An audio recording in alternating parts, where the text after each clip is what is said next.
Hello everyone, this is my day 22 recap. So I actually already made this recap, but it was way too long because I went on like a 6-minute tangent about linguistics with like Korean and Japanese and the script in English. So I'll try to condense it right now. So um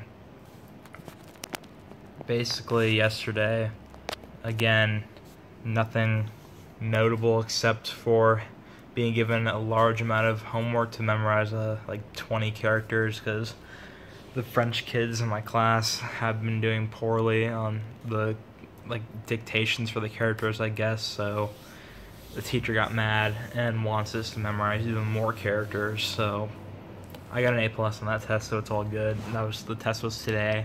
So yeah. And I'm just back here at the dorm making this recap.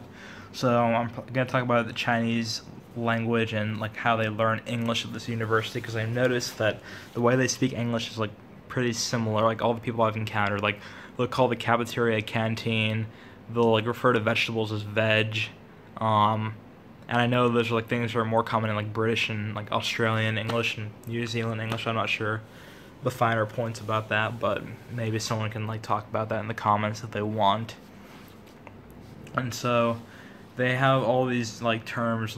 It's almost like a dialect, but they're not like native speakers. So I guess it's like a Chinese English dialect of like the things that they learn. Sometimes it sounds like they're reading off of a script, but not always. There are some people who are excellent at English here, but others do sound like they're reading memorized stuff out of a textbook, which I guess could come from the fact that in China, like to learn the characters, a lot of students are just forced to, or they're not necessarily forced, but their method is to consistently write these over and over again, rote memorization. So maybe when they learn English, they rote memorize phrases and just regurgitate them, but I don't know. I don't teach English here. I'm not an English teacher in China, so I don't really have any authority on this. This is just my armchair analysis, even though I'm sitting on a bed and not an armchair. But yeah, and so now I'm gonna talk about like what made me go overtime in the last video. I'm gonna try to condense it down more. Actually, I can talk faster because I have a better idea what I'm gonna say now, so it's gonna be less filler.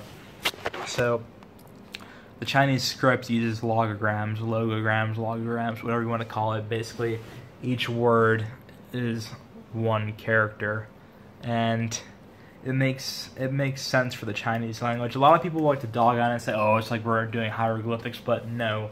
This is a system that evolved out of like ancient Oracle bone script, which is probably comparable to hieroglyphics, but it evolved from that script, and it works probably even better with the modern Chinese language than it probably did back then, over 2,000 years ago, because the Chinese language, I don't believe, developed tones until like the mid 580 or around there. That's about when tones evolved, and like the ancestors, like old Chinese, I believe, because if you look at like Tibetan and like Burmese and like other languages descended from Sino-Tibetan, Proto-Sino-Tibetan, like it's the old language that the ancestors of these people spoke. Those languages don't have tones, which means that the tones evolved in Chinese later on. Now most Chinese dialects, actually I think all of them, I'm not sure, it depends, I'll have to check on that later, but anything descended from old Chinese in China is going to have tones.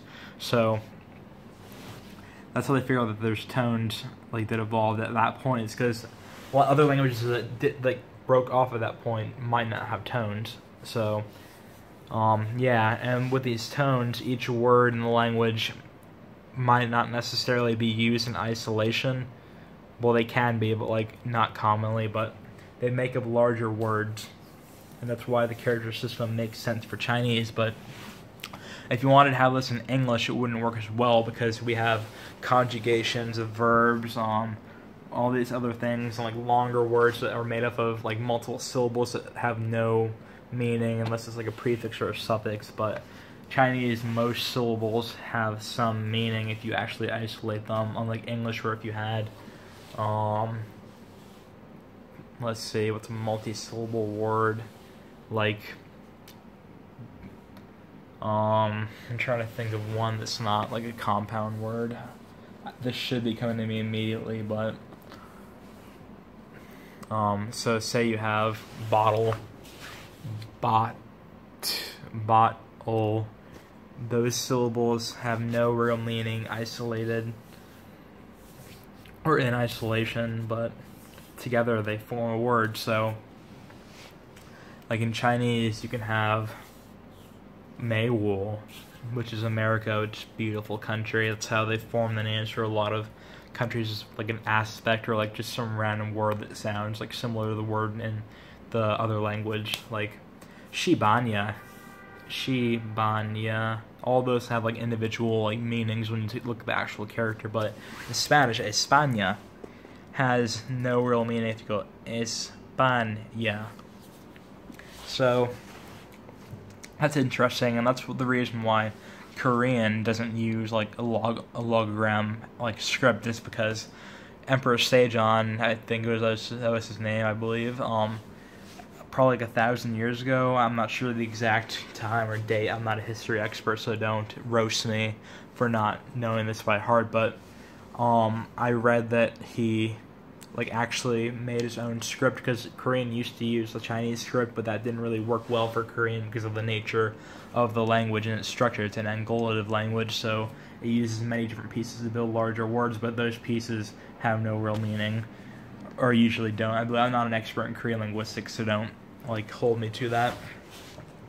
And that's the reason Japanese learners struggle a lot with the script, is because it uses the Chinese Hanzi, the characters, and then has to add another script for like the conjugations of verbs and stuff. So they had to memorize two systems for one language.